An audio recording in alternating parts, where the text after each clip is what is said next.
Hello students, I am doctor Vikrant Gupta, HOD computer science board class महाविद्यालय। और आज मैं लेकर के आया हूं आपके लिए एक नया टॉपिक, नया कॉन्सेप्ट। नया तो नहीं है, लेकिन इतने इजी वे पे मैं आपको कुछ ही प्रोग्राम के माध्यम से, बहुत सिंपल प्रोग्राम के माध्यम से पीओपी यानी प्रोसीजर ओरिएंटेड प्रोग्रामिंग लैंग्वेज और ऑब्जेक्ट ओरिएंटेड प्रोग्रामिंग लैंग्वेज में किस प्रकार से एक प्रोग्राम को बिल्ड किया जाता है, आज मैं आपको बताने वाला हूं। बहुत ही इजी लैंग्वेज में आप देख सकते हैं और आसानी से समझ सकते हैं। तो जैसा कि मैं बताता हूं कि पीओपी मतलब होता है procedure oriented programming language, also known as structure oriented programming language. Structure oriented programming language जो फंक्शन बेस्ड होता है, it is emphasized on algorithm, मतलब ये एल्गोरिथम पर प्रभाव डालता है, एल्गोरिथम के आधार पर बिल्ड किया जाता है। टॉप टू डाउन स्ट्रक्चर को फॉलो करता है, जहां पर हम ऊपर से नीचे की ओर एग्जीक्यूशन को संचालित करते हैं। यहां पर एग्जीक्यूशन जो होता है हमारा ऊपर से नीचे की ओर है, टॉप टू डाउन। तो रियल लाइफ में इस प्रकार से हम उसको यूज नहीं कर सकते हैं, क्योंकि हमारा जो पीओपी होता है, इसमें जो हम प्रोग्राम बिल्ड कर रहे हैं, वो हमेशा एग्जीक्यूशन जो होता है कंपाइलर हमारा ऊपर से रीड करते हुए जाता है प्रोग्राम को नीचे, ठीक है। और जब भी हम रियल लाइफ की बात करते हैं तो वहां पर किसी भी प्रकार की समस्या आ सकती है, इसलिए वहां पर double oriented object oriented programming की बात होती है।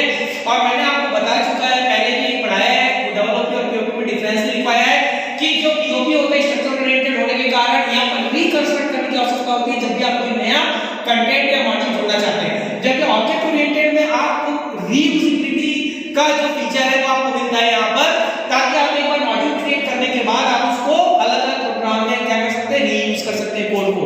सबसे बड़ा प्लस पॉइंट और है कि बॉटम टू अप अप्रोच को फॉलो करता है, इसलिए हम यहां पर मॉड्यूल में जिस भी मॉड्यूल को हम एग्जीक्यूट करना चाहते हैं उसका एक ऑब्जेक्ट पास करते हैं और आसानी से हम यहां पर एक प्रोग्राम को बिल्ड कर सकते हैं। तो देखिए, जब हम बात कर रहे हैं पीओपी की, तो यहां पर आता है सी लैंग्वेज। सी लैंग्वेज मैंने आपको बताया है कि 1972 में डैनिश जी के द्वारा एटीटी लैबोरेटरीज में बीसीपीएल और बी को मॉडिफाई करके एक लैंग्वेज बिल्ड की गई जिसका नाम उन्होंने दिया सी, ठीक है। तो यहां पर हम क्या कर सकते हैं, मदर ऑफ ऑल लैंग्वेज भी कहलाती है। हर फील्ड से रिलेटेड हम यहां पर प्रोग्राम को बिल्ड कर सकते हैं। तो आप यहां पर एक प्रोग्राम मैंने बनाया हुआ, फर्स्ट प्रोग्राम सी लैंग्वेज में। देखिए किस प्रकार से होता है। सबसे पहले हम लिखते हैं हैश इंक्लूड stdio.h।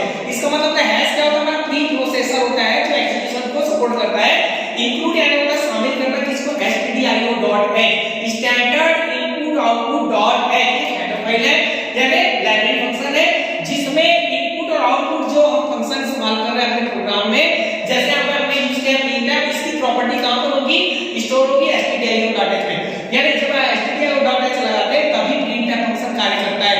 अगर आप stdio.h नहीं लगा रहे हैं तो यहां पर प्रिंटफ लिखने पर वो समझेगा नहीं कंपाइलर मान, ठीक है। इसके बाद होता है इंक्लूड conio.h। हैश conio क्या होता है, कंसोल इनपुट आउटपुट। जो भी इनपुट आउटपुट प्रक्रिया जो कि कंसोल पार्ट में एग्जीक्यूट हो रही है वो हमारा क्या होता है, कंसोल इनपुट आउटपुट.h के कारण ही पॉसिबल होता है। तो यहां पर जैसे मैंने दो फंक्शन लिया, cl और cl, क्लियर स्क्रीन, यानी बैकग्राउंड स्क्रीन को क्लियर करना जो होता है हमारा, उसके लिए हम यहां पर क्या लगा रहे हैं, conio। तो cl और cl और get ch का जो फीचर है यानी फंक्शन की जो प्रॉपर्टीज है वो conio.h के अंदर में ऑलरेडी मौजूद होती है। जैसे कंपाइलर रीड करता है उसको पता चल जाता है कि cl और cl से क्या होना है, get ch से क्या होना है, ठीक है। तो यहां पर हमने क्या लिया, सबसे पहले void main। void यहां पर सी लैंग्वेज हम इसको रिटर्न टाइप बोलते हैं। ऐसा रिटर्न टाइप एक एम्प्टी रिटर्न टाइप होता है, एम्प्टी डेटा टाइप होता है जो फाल्स वैल्यू रिटर्न नहीं देता है, नल वैल्यू रखता है, ठीक है। मेन जो है मदर ऑफ ऑल फंक्शन होता है। मदर ऑफ ऑल फंक्शन का मतलब बिना मेन फंक्शन कोई प्रोग्राम रन नहीं होगा, ठीक है। ये प्रीडिफाइंड फंक्शन होता है। इसकी बॉडी हमने ओपन किया, कर्ली ब्रैकेट ओपन से कर्ली ब्रैकेट ओपन किया, cls से लिखा, ये क्या करेगा, बैकग्राउंड स्क्रीन को क्लियर करेगा, जो भी आउटपुट होगा प्रीवियस आउटपुट उसको कंपाइलर स्क्रीन से क्या कर देगा, वहां से उसको रिमूव कर देगा, ब्लैंक कर देगा। उसके बाद जैसे ही प्रिंटफ को रीड करेगा हमारा कंपाइलर, उसको पता चल जाएगा प्रिंटफ मतलब होता है आउटपुट डिस्प्ले कराना, क्योंकि प्रिंटफ मतलब ही है हमारा आउटपुट स्टेटमेंट सी लैंग्वेज में। और इनपुट के लिए हम वहां पर स्कैनर भी दे सकते थे, करंट टाइम का कोई वैल्यू इनपुट देना है तो मैंने प्रिंटफ में क्या लिखा है, हेलो। हेलो यानी हेलो एक शब्द है जिसको मैं डिस्प्ले कराना चाह रहा हूं। आप इन्वर्टेड कॉमा के अंदर में जो भी शब्द लिखेंगे, अपना नाम लिखेंगे, पता लिखेंगे, वो एज इट इज वो क्या कर देगा, डिस्प्ले करेगा। यानी प्रिंटफ के अंदर में इन्वर्टेड कॉमा में जो भी चीज आप लिखते हैं वो एज इट इज को क्या करता है, डिस्प्ले करता है। इसके बाद हम लिखते हैं गेट ch। गेट ch की प्रॉपर्टी जैसे मैंने बताया कि conio.h के अंदर में है, गेट कैरेक्टर ये जो प्रॉपर्टी होती है क्या करता है, कंसोल पार्ट से वो आउटपुट को क्या करता है, होल्ड करता है और आउटपुट स्क्रीन कुछ देर तक रुकी रहती है ताकि आप उसका अपना आउटपुट को देख सकें। उसके बाद मैं कर्ली ब्रैकेट को क्लोज कर देता हूं, ठीक है। तो ये यहाँ सी लैंग्वेज में बना हुआ एक प्रोग्राम है जो स्ट्रक्चर ओरिएंटेड है, वैसा ही सी प्लस प्लस। तो सी प्लस प्लस मैंने आपको बताया था कि 1980 में बेजानिया इंस्टीट्यूट के द्वारा एक नया प्रोजेक्ट लॉन्च किया गया था जिसका नाम था सी विद क्लास। यानी जब उन्होंने सी लैंग्वेज, क्योंकि वो सी और सैमुअल सिस्टम से बहुत ज्यादा इंस्पायर्ड थे, और सी में जब उन्होंने क्लास मॉड्यूल को इंक्लूड किया उन्होंने नाम दिया उसका सी विद क्लास। बाद में और कई फीचर्स इंक्लूड हुए और 1983 में उन्होंने उसका नाम बदल करके सी प्लस प्लस कर दिया। ठीक है, तो बेजानिया इंस्टीट्यूट के द्वारा 1983 में आपको सी प्लस प्लस मिल गया। अब जब हम सी प्लस प्रोग्राम बनाते हैं तो सबसे पहले हम यहाँ पर हेडर फाइल लिखते हैं हैश इंक्लूड iostream.h, क्योंकि हम यहाँ पर क्लास की बात कर रहे हैं और स्ट्रीम में एक क्लास होता है जो इनपुट और आउटपुट स्ट्रीम को कंबाइन करके बनाया गया है। जो भी हमारी इनपुट और आउटपुट स्टेटमेंट से रिलेटेड एक्टिविटीज यहाँ पर हो रही है प्रोग्राम में या एग्जीक्यूशन को कराना है इनपुट आउटपुट को, वो उसका प्रॉपर्टीज आपका iostream में होता है, जैसे सी लैंग्वेज में stdio.h में होता था। लेकिन सी प्लस प्लस में क्या ऑब्जेक्ट ओरिएंटेड भी फीचर्स रखता है, इसलिए हम यहाँ पर इनपुट स्ट्रीम में इनपुट आउटपुट स्ट्रीम के हेडर फाइल को यहाँ पर मेंशन करते हैं। यानी जो भी आउटपुट स्टेटमेंट हमारे यहाँ पर आउटपुट स्टेटमेंट क्या है, प्रिंट टाइप की जगह हम C plus plus output statement के रूप में लेते हैं सी आउट। ठीक है, और सी प्लस ऑपरेटर जो है डिफरेंस ऑपरेटर हम यहाँ पर लगाते हैं और उसके बाद ये ब्रैकेट का जो आउटपुट है उसको वहां पर डालते हैं। यहाँ पर इनपुट के लिए हम सी इन ले सकते हैं, सी आउट की जगह हम यहाँ पर इनपुट लेना है तो सी इन लेते हैं। ठीक है, अब यहाँ पर देख रहे हैं include iostream.h include conio.h console input output. ये क्या होता है, कंसोल पार्ट में टेकल कर रहा है as it is C type का, सिमिलर टू सी। अब यहाँ पर देखिए वाइड बैक सेम हमने लिखा हुआ है क्योंकि ये भी स्ट्रक्चर बेसिस पे वर्क कर रहा है। सी प्लस प्लस जरूर है लेकिन ये क्या कर रहा है, स्ट्रक्चर प्रोग्रामिंग को सपोर्ट कर रहा है। तो यहाँ पे क्या हो रहा है, वाइड बैक मेन फंक्शन मैंने बताया है कि बिना मेन फंक्शन के कोई भी प्रोग्राम सी और सी प्लस प्लस में रन नहीं हो सकता, क्योंकि मदर ऑफ ऑल फंक्शन है एग्जीक्यूशन के लिए। सीआरसीआर एज इट इज, जैसा हमने देखा सी लैंग्वेज में कि क्लियर स्क्रीन है, ये भी बैकग्राउंड स्क्रीन को क्लियर करता है और गेट सी आउटपुट को होल्ड करता है, गेट कनेक्टर करता है। दोनों की प्रॉपर्टी conio.h के अंदर होती है सेम है। इसके बाद हम यहाँ पर क्या कर रहे हैं, डिस्प्ले करा रहे हैं, इसको हेलो को डिस्प्ले करा रहे हैं और हमने यहाँ पर लिया स्टेटमेंट सी आउट। सी आउट यानी डिस्प्ले कराने के लिए एक आउटपुट स्टेटमेंट होता है। तो हमने जैसे सी आउट में इन्वर्टर का हेलो लिखा, हमारा आउटपुट क्या आएगा, हेलो यहाँ पे डिस्प्ले कर देगा। तो ये दोनों तो सी लैंग्वेज टाइप का ही था, सी प्लस यानी सी विद एक प्रकार से सी प्लस प्लस में सी के स्ट्रक्चर को फॉलो कर रहे हैं। लेकिन जब बात होती है ऑब्जेक्ट ओरिएंटेड प्रोग्रामिंग की, ठीक है, तो ऑब्जेक्ट ओरिएंटेड प्रोग्रामिंग से approach that provide the modularising the program. तो ये क्या कर रहा है, मॉड्यूलर प्रोग्रामिंग आपको प्रोवाइड कर रहा है। ठीक है, ये एक मॉड्यूलर प्रोग्राम, यहाँ पर आपने एक मॉड्यूल को क्रिएट कर लिया क्लास रूप में और आप क्या कर सकते हो, उसको रीयूज कर सकते हो अपने नेक्स्ट प्रोग्राम में। लेकिन अगर यहाँ पर मेरे को कोई लाइन ऐड करनी होती तो यहाँ पर क्या करना पड़ता, मुझे रिकंस्ट्रक्ट करने की आवश्यकता पड़ती थी, सॉफ्टवेयर को फिर से रिकंस्ट्रक्ट किया जाता था। इसलिए हम यहाँ पर सी प्लस प्रोग्राम में मॉड्यूल जनरेट करते हैं ताकि आपको रिकंस्ट्रक्ट करने की आवश्यकता ना पड़े, ताकि समय, श्रम और धन की बचत की जा सके। तो ऑब्जेक्ट ओरिएंटेड का मेन उद्देश्य क्या है हमारे पास, ये हमारा ऑब्जेक्ट ओरिएंटेड का मेन उद्देश्य है कि आप रीयूज कर सके कंटेंट को। ठीक है, तो रीयूज करने के लिए हमने देखा कि सिमिलर टू सी और सी प्लस प्लस में जो हमने प्रोग्राम बनाया है, सेम यहाँ पर क्या किया, iostream.h string क्लास को हमने इंक्लूड किया। जो इनपुट और आउटपुट का जो स्टेटमेंट है सी आउट, उसकी प्रॉपर्टी यहाँ पर है। conio से रिलेटेड हमने वही देखा कि सीआरसीआर गेट सी की प्रॉपर्टी है। लेकिन जब हम यहाँ पर ऑब्जेक्ट ओरिएंटेड अप्रोच को फॉलो कर रहे हैं तो हमको सबसे पहले क्लास बनाना पड़ता है। क्लास बनाने के लिए क्या करते हैं, सबसे पहले क्लास कीवर्ड का इस्तेमाल करते हैं। क्लास कीवर्ड लिखने के बाद हम क्लास का नाम ले रहे हैं, मैंने यहाँ पर लिया ए, क्लास का नाम मैंने यहाँ पर क्या लिया है ए। ए की जगह में आप जो मर्जी आए हम नाम ले सकते हैं, स्टूडेंट, डी, सी, डी जो भी ले सकते हो। इसके बाद मैंने क्लास की बॉडी ओपन की। अब यहाँ पर आप देखें कि पब्लिक लिखा है, ये पब्लिक क्या है, पब्लिक इन द सेंस ये एक्सेस स्पेसिफायर या एक्सेस मॉडिफायर कहलाता है। ये तीन प्रकार के होते हैं, जिनसे पब्लिक, प्राइवेट, प्रोटेक्टेड। पब्लिक लिखने से ये होता है कि क्लास की प्रॉपर्टी को कोई भी एक्सेस कर सकता है, यानी पब्लिकली आपने उसको अवेलेबल कर दिया है। प्रोटेक्टेड होता है तो क्लास का केवल एक चाइल्ड ही उसको एक्सेस कर सकता था।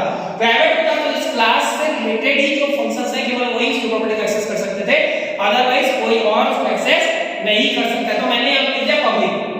पब्लिक के अंदर मैंने एक फंक्शन बनाया। देखिए इस बार ये जो फंक्शन मैंने बनाया है इसमें void in, कोई भी फंक्शन आप बनाते हैं तो मैंने आपको फंक्शन चैप्टर जो पढ़ाया है, इसका लेक्चर आपका स्टोर है ऑलरेडी अपलोड है, तो आप वहां देख सकते हैं, सुन सकते हैं। तो फंक्शन जब हम क्रिएट करते हैं, मैंने आपको बताया फंक्शन डिक्लेरेशन में सबसे पहले रिटर्न टाइप। तो यहाँ पर मैंने रिटर्न टाइप या एंटी डाटा टाइप का इस्तेमाल किया है void। तो कोई भी फंक्शन आप बनाते हैं तो उसका रिटर्न टाइप डालना जरूरी है। यहाँ पर मैंने void दिया है। आप अगर उसका रिटर्न कराना चाहते हैं कीवर्ड के माध्यम से तो आप वहां पे int, float, char डाल सकते हैं। तो हम यहाँ पर क्या ले रहे हैं void। void पर मैंने लिखा in की जगह नाम दे सकते हो, ये यूजर डिफाइंड फंक्शन मैं यहाँ पे क्रिएट कर रहा हूँ। तो इन की जगह आप लिख सकते हो इनपुट लिख सकते हो, गेट लिख सकते हो, जो आपकी मर्जी है, लेकिन मैं यहाँ पर इन लिख रहा हूँ। इन फंक्शन बनाया, उसमें मैंने क्या लिखा, काउट हेलो, मैंने उसकी प्रॉपर्टी डिक्लेयर की। इसके बाद आप देख रहे हैं कि क्लास की बॉडी क्लोज करने के लिए मैं कर्ली ब्रेस क्लोज कर रहा हूँ क्लास का, और यहाँ पर मैंने सेमीकोलन लगाया। इससे ये डिसाइड होता है कि क्लास की बॉडी मेरी यहाँ पर क्या हो गई, क्लोज हो गई। ठीक है, अब इतना मॉड्यूल बनाकर मैं इसको एग्जीक्यूट नहीं करा सकता, एरर आ जाएगा, क्योंकि मैंने आपको पहले ही बताया है कि बिना वाइड मैन के कोई प्रोग्राम रन नहीं होता है। तो आप यहाँ पर देख सकते हो कि जैसे मैंने एक मॉड्यूल जनरेट किया, अब इसको एग्जीक्यूट कराने के लिए बॉडी को मैं क्या करा रहा हूँ, मेन फंक्शन बना रहा हूँ, जैसे प्रीवियस प्रोग्राम में हमने यहाँ पर बनाया हुआ मेन फंक्शन।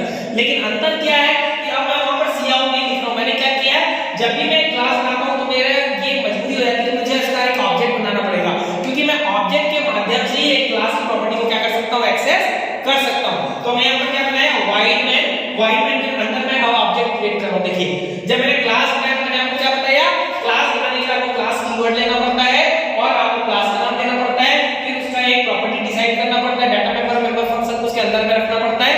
आप मेंबर फंक्शन के बाद क्लास प्रॉपर्टी को क्लोज करते हैं, उसके बाद मेन फंक्शन बना रहे हैं ताकि इस प्रोग्राम को एग्जीक्यूट कराया जा सके, रीड कराया जा सके।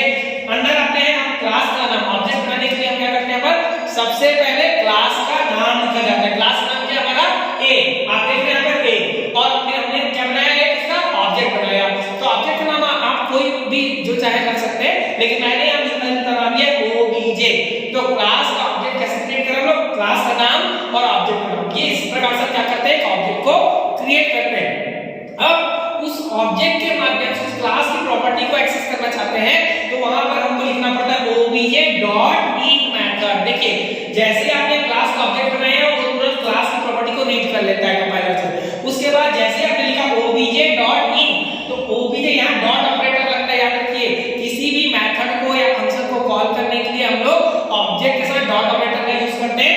मैंने लिखा है obj.in, जैसे मैंने obj.in लिखा, ये ऊपर गया, क्लास प्रॉपर्टी को उसने सर्च किया, देखा हाँ यहाँ पर वाइड इन फंक्शन है, वो इन फंक्शन को क्या कर देगा, एग्जीक्यूट कर देगा, और एग्जीक्यूट करते ही हमको क्या आउटपुट मिल जाएगा, हेलो मिल जाएगा, और यहाँ पर मैंने लिख दिया गेट सी। तो आप देख रहे हैं कि एक सिंपल प्रोग्राम के थ्रू मैं आपको बता रहा हूँ कि सी लैंग्वेज स्ट्रक्चर ओरिएंटेड जो प्रोग्राम होता है या प्रोसीजर ओरिएंटेड प्रोग्राम होता है, तो किस प्रकार से हम प्रोग्राम बिल्ड करते हैं। तो इस प्रकार से हम सीधा टॉपिक जावा को फॉलो कर रहे हैं। हम सी प्लस प्लस जो सी विद क्लास से निर्मित हुआ है, तो हम वहां भी स्ट्रक्चर ओरिएंटेड प्रोसेस को फॉलो कर रहे हैं और एक प्रोग्राम डेवलप कर रहे हैं। सेम है, बस अंतर ये है कि यहाँ पे std.h की जगह आप iostd.h लगा रहे हैं। यहाँ पर आप printf स्टेटमेंट, क्योंकि C++ में जो हमारा आउटपुट स्टेटमेंट होता है, printf की जगह में cout होता है, तो हम यहाँ पर cout लगा दिए हैं। सिमिलर प्रोग्राम आप सीधा इस प्रोग्राम को बनाएं। उसके बाद जब आप ऑब्जेक्ट ओरिएंटेड की बात करते हैं, तो आप ये देख लीजिए कि सबसे पहले आपको क्लास ही बनाना पड़ता है। तो मैंने यहाँ पर एक क्लास बना लिया, iostream के क्लास बनाया, उसके बाद मैंने एक फंक्शन बनाया void in फंक्शन में मैंने सेम प्रॉपर्टी को लिख दिया जो यहाँ पर लिख रहा था, हेलो डिस्प्ले करा दिया। उसके बाद इस क्लास मॉड्यूल को एग्जीक्यूट कराने के लिए मैं क्या कर रहा हूँ, void main फंक्शन, बिना मेन फंक्शन कोई प्रोग्राम रन नहीं होगा। तो यहाँ जैसे मैं क्लास बनाया, क्लास को कॉल करना है, तो सीधा ऑब्जेक्ट बनाता हूँ। ऑब्जेक्ट क्रिएट करने के लिए क्या करना है, obj यानी क्लास का नाम, ऑब्जेक्ट का नाम, और जब उसके अंदर की प्रॉपर्टी को कॉल करना होता है तो हम क्या कर रहे हैं, यहाँ पर obj.in। जैसे मैं obj.in करता हूँ, क्या हो जाता है, एक क्लास की प्रॉपर्टी जिसको मैं कॉल कर रहा था फंक्शन को एग्जीक्यूट होता है और आउटपुट में क्या मिलता है, हेलो।